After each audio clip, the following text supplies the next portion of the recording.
All right, so I guess this morning while I wait here and wait for brokers actually, to get out of their bed, get done taking a shower, and having a breakfast, and enjoying time with the family, which they're allowed to do, since everybody makes them out to be evil beings. Some of them, but then again, same thing goes for some truck drivers. I'm gonna first I'm gonna do is sing some praise here uh, for Loves, I guess. I'm gonna sing some praise for Loves. Now this is a newer Loves here in Waterloo, New York. I guess the first praise I'm gonna give over here to Loves is one. There's probably about a trash can about every 3 truck spaces.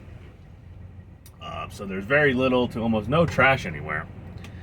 2, either there just hasn't been enough time to, for guys to whiz in the parking lot, or it looks like they keep the, it even says it's a restroom. Either the guys actually get out and walk over to the restroom right here in the shop, or I guess they walk over into the store. So that's nice when you're down there doing your brake chamber on the ground down there. I still did put like rubber pad down, but anywho, these are just little things that people don't want to talk about, but I'm going to sing some praises here about Loves. Also, the technicians here were very knowledgeable. The one came from Kenworth, as they actually paid him more here. They gave me some insight on my wheel seals that TA installed and are leaking already, like 4 months after they were installed. And I guess apparently there's 2 wheel seals. I wrote them down. I'll have to see what the heck that name there is, but there's 2 different kind of wheel seals. Apparently one, they're mostly both, he says you'll get them from the dealership. One he said is, I'll have to go get the paper back there. Like I said, I wrote it down.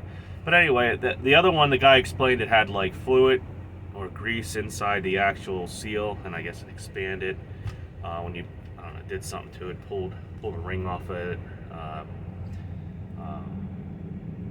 It was very helpful. It's more than you would get, sometimes even at, a dealership. Shop's clean. Well, it is fairly new and stuff, and it looks like they knew what they were talking about. So, after I did my brake chamber and I couldn't get the wheel to unlock, I'm guessing the stroke was maybe a little bit longer than the one that I pulled off, but it wasn't adjustable. It was a welded clevis. So, I'm trying to adjust the slack adjuster. And, of course, I only had a 7/16 star bit to get on there because, it's a square. And I couldn't, I tried, it just wouldn't budge. And I ended up, rounding the edge. What was left, it looks like that, it was pretty boogered up already as it was, that slack adjuster, square bit. And, so I dragged, got the truck over there after sitting for about 2.5 hours. I guess they were working on, one of their own tankers. And I dragged the wheel over there in the truck. And the guy simply just soaked it down. Well, first he heated it up just a tad bit, and then he just simply soaked it, I don't know, with PV Blaster and let it run in. And, he greased it, but he said this was still pretty greased. He said, he's like, he's like, I don't know why it, he said maybe it's just worn out. But, he put the square bit on there, and he gave it a nice tug. And as soon as he gave it a nice tug, it broke free. So I guess maybe I just didn't have the right tools for the job. But, I was irritated. I thought I was going to need another slack adjuster. That's pretty much what I went over there for them to put a slack adjuster on. And it was, it was mind-boggling. It's like I said, I had brakes and, shoes and drums put on there not too long ago, so they had to adjust them. So yeah, so maybe I'll get a since since it has a square bit on it, maybe I'll get a slack adjuster just in case they quit working and I have to do them myself. So shout out to Loves. And they didn't charge me anything for that. They had it in there for probably about, it was in there for a half hour. We shook hands. Guy was like, we're not charging you for that. And then again, I knew what I was talking about. They literally saw me put the brake chamber on myself. So maybe, there's, what do you want to call it? An understanding, I guess you could say. So that being said, now that I got that out, my brain's still trying to wake up here. Let's talk about the rail strike that never happened. And, I watched a few videos on the Asian My show. And, even before that, I knew that they came to a tentative agreement. And I also heard that truckers were planning to strike with them. So, that being said, Asian My put out a few videos. Let's see, the one was about the strike. They came to an agreement, and the other one was about now how the FMCSA is going to now try to require pre-emissions and gliders to have ELDs, which is kind of funny because they were just talking about possibly getting rid of ELDs, or at least changing the hours of service to a much greater drive time and giving you more options to pull over and sleep and everything, which I think that's what they should do, because I still feel that even though I'm happy having an ELD, I'll tell you that.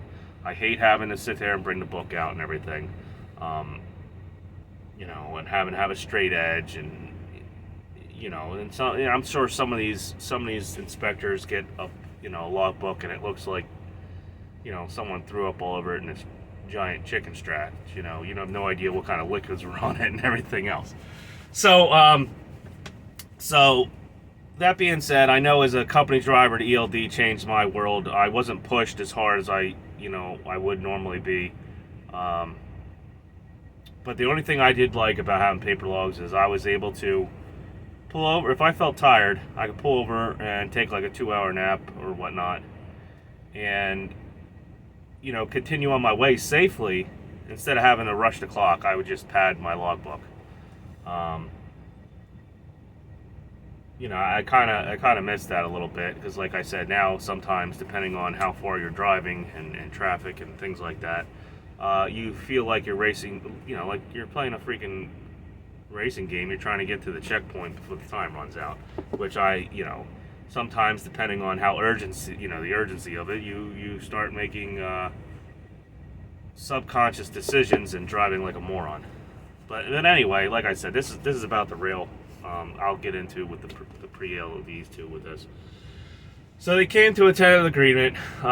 Supposedly, this was happening after, I guess I forget who it was, but we pretty much, somebody that kind of represented us, whoever that might be, probably the convoy, one of them, probably sent a letter saying that we're all going to go on strike and everything, or that we're all thinking about it, which would have been nice, because I would imagine we probably would have, it probably would have hurt people a lot more. I don't know, it all depends, but it'd be different if we all had one voice and actually could come to an agreement on realistic things that we could change to help truck drivers, and not over-regulate what's already being over-regulated. I think the brokers could have a little bit of regulation, just to keep like double brokering and things in check. But other than that, we should pretty much still, I think, in my opinion, have an open market. I think it should just stop. I think if anything, we should have regulation on scammy stuff, like overseas brokering, or at least have more insight into that, or an eye on it, because some of the stuff that goes on anymore is ridiculous. But so they came to an tentative agreement. And like usual, they got what they wanted because one, they're union. Two, they just always been historically looked at as, I guess now compared to what trucking used to be, it's looked as a more reputable, upstanding profession, I bet. And yeah, they got what they wanted. They got their raises, they got their benefits, and we got looked at like a nuisance. That being said, they were all, like I said, they were also union. They're all told to vote a certain way, and usually recommend it. So they took care of their own. If you look at everything with the convoy and the way the media has portrayed truck drivers, they probably say at least a good 80% of us are certain kind of supporters. And we're now a nuisance to them. We're now a cash revenue stream, a bottomless pit of taxation and what do you want to call it? Taxation and I'm trying to find the right word here. Over-regulated, just pilfering our accounts to make sure that the revenue stream for the federal government keeps going. So then they came out and they announced this new pre-2000 truck ELD. They're trying to come up now, have I guess these ELD manufacturers, which I'm sure their stock will go up because they'll end up selling more ELDs. So it's widening the market. But they're saying that why couldn't they put ELDs on older equipment? They have ABS. They can know when the vehicle's moving. They have electronic ignitions. I think mostly anything before 3406B, they can. They know when the ignition turns on. They know when the engine's running. So pretty much any lobbying from, I don't know why everybody still keeps signing on to OIDA or whatever the heck it is. Their lobbying has just went out the window. And I know they lobbied about the ELDs, and at least they got the pre-2000s trucks out of it. But it looks like we just don't bring enough money to the table and pat enough politicians' pockets to actually do anything. So now that we're probably going to end up with ELDs and pre-2000 trucks, I wonder what's next. Are they going to require retrofit emissions and stuff? It would not surprise me. As you see in the one of the last videos I put up about the guy in New Jersey who really got ringed out by deleting his emissions. And that was a diesel-powered pickup truck. So I can imagine, now what they're going to try to do with these, especially a lot of these small companies. I know there's a few small companies I personally worked for that they've deleted all their Cascadias, and they run good. They run real good, I'll tell you that. And they don't break down. So, can you imagine you get hit with like 30 or 40 trucks that have deletes on them? How that's going to be. So just in general, I'm going to come out and say that we're now all targets. I know Maya came out and said that that we're going to get $15 million for truck parking. You want to know what $15 million is? It's like having a $20 bill in your pocket today. $15 million. I'll put it in this perspective. The Allentown Service Plaza on the Turnpike. It was just recently overhauled. Just made, updated. It was already pretty, updated before, but they went in and changed some things. That cost $10 million. All right. So if we're talking about any kind of actual service areas that include bathrooms, you're probably looking about, I don't know, $6 million to build, maybe more, $8 million to build a service plaza with a bathroom. You got to think there's a lot more than just building it now. You got to go through DEP, you got to go through environmental agency. You got to check to make sure there ain't birds nesting in the grass that they're gonna bulldoze over and put blacktop. All that stuff. So, yeah, I would say that $15 million is gonna build maybe 2 service plazas. And if they just decide to come out and strictly make concrete pads somewhere, you might get 3 or 4, throughout the country, you might get 3 or 4 concrete parking pads with no bathrooms and stuff.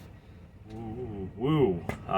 That's if they don't get, they don't find out, they don't give this money to a certain state, or it gets divided up in small amounts, which then what'll happen is they'll invest into looking into it, building a rest area, and somebody will get their pockets padded. That's a construction contractor that has the right in with the right politicians and everything. So that's that 15 million's already gone as soon as they said that they were going to give us $15 million for parking. So I don't think it's going to get any easier out here for us. I think the economy's pushing back at us. I think we're going to become more regulated here. I think everybody's looking for somebody to steal money from. And apparently I saw an article, I can't remember where it was, I lost it, was on Facebook, but there was an article stating that IRS agents, or the agency, was going to they were talking about what were they talking about? Industries that they were going to they didn't say investigate, but just look into, and transportation industry was mentioned on it. So I have a feeling that they're going to audit a lot of these owner operators and take them upside down and wring them out and see if they can't get a few more pennies out of them, or a couple dollars, because the federal government's probably hurting for money.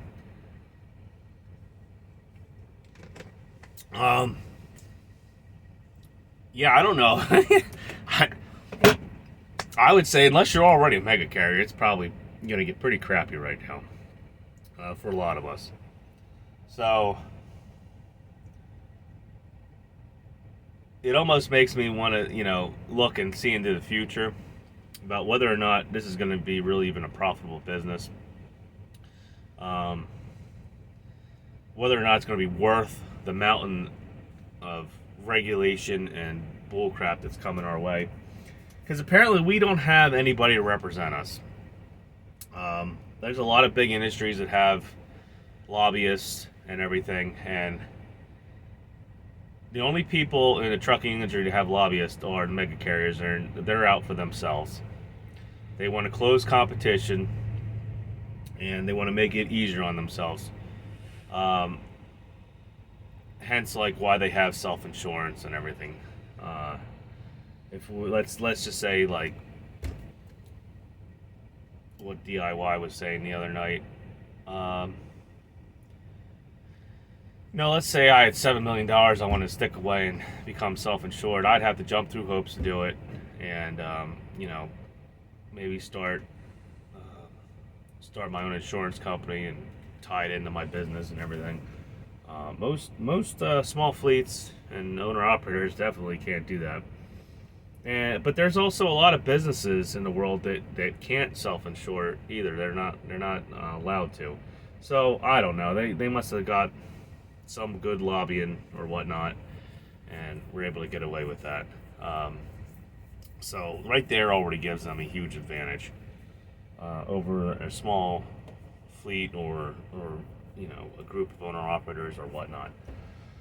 So I'm going to come out and say that the hard times are going to get harder, and we're going to become more regulated, I bet, and not in a good way. I'm going to say we're going to become more regulated into paying for things, like whether that be taxes by mile and who knows whatnot. So I hate to burst anybody's bubble, and keep saying the end is nigh, but these are things you got to worry about. I knew. I don't want to turn this into a political thing. I knew as soon as the election was over that this was going to go bad, because it was nothing but great times before the last 4 years. Anybody I knew that owned a business, unless it was probably with environmental or something, sing the praises of the last administration. And they sing them with their bank account, with their profit margins, and just overall growth. So I'm not saying it can't be done. I'm not saying if you don't have the right contracts and the right connections that you might be doing well too right now. In fact, it might be the best time for you, because depending what niche you're in, you might be more isolated from economic downturn, and it might have actually got rid of some of your competition. So yeah, that's my morning rant. And I just wanted to give a shout out to Loves here, and I guess I usually try to use Loves now, because there's easy parking usually, and it's clean. There's certain Loves I know in certain areas, like down under Fort Worth, Texas, and stuff, where they're kind of nasty and stuff. The majority of Loves I go to, it seems like they generally try and care compared to so might as well help somebody out that at least tries to there's no, you don't have to pay for parking stuff, so that at least tries to help out. Anywho, I'm done rambling on unconsciously here, and like, subscribe, tell me what you think about the strike, and how discombobulated the trucking industry is, and how we can't come together and have a voice. I don't necessarily think we should all become union either. I've been in plenty of unions, and I've had plenty of family members that were union, and unions today are not the unions of yesteryear. They tout all that, but if you go to any union hall, I've been in plenty of union halls, majority of the praise and photos they have on the wall are from yesteryear. Back then you might see the union bosses and stuff and come up and pull up in their Cadillac and stuff. But the last union meeting I went to, we were sitting out front waiting, some of them were on smoke breaks, we were just bullshitting, having a coffee break, and the union representative that we had pulled up in a goddamn Lamborghini. We all had, some of us had, they were still vehicles, but some of us had beat up cars, most of us just had pickup trucks and stuff, and this guy pulls up in a damn Lamborghini, parks in the handicap spot in front of the union hall, and then, nods his head and walks in, and then talks to us later on. And I don't know. You look at it as what it is. I expect a lot more than lavished union hall dinners and stuff, and from, I guess, from my union, I really, what I want is my pension, my benefits, and my pay, and I really could care less about the parties. But anyway, that's an end of that. I'm not trying to say I hate unions. I'm just saying that they are disguising themselves of yesteryear's unions in order to get a piece of your income. So, all right, I'll leave it at that. I know there'll probably be union guys in here barking up and down. But you know what? Hey, my grandfather was a U.S. Steel worker. My other grandfather worked in I know he made auto parts, and I know he was part of the auto union. So I was in a few unions briefly before either they lost the union or were voted out, or were trying to vote in, and the one we were trying to vote back in, and they literally just lost the pension uh, to the other. What the heck was it? Anyway, they lost the pension. They messed it up, and all those guys pretty much got half of their pension if they're lucky, even that. So, all right, that's enough of that. I don't want to go off into that. And have a good one. Try to be safe out here. And when situation gets rough, just walk away. Come up with a plan, and just try to keep making money here. It's don't. I would not think that it's going to get better. Prepare for the worst, hope for the best, and and I'll see you.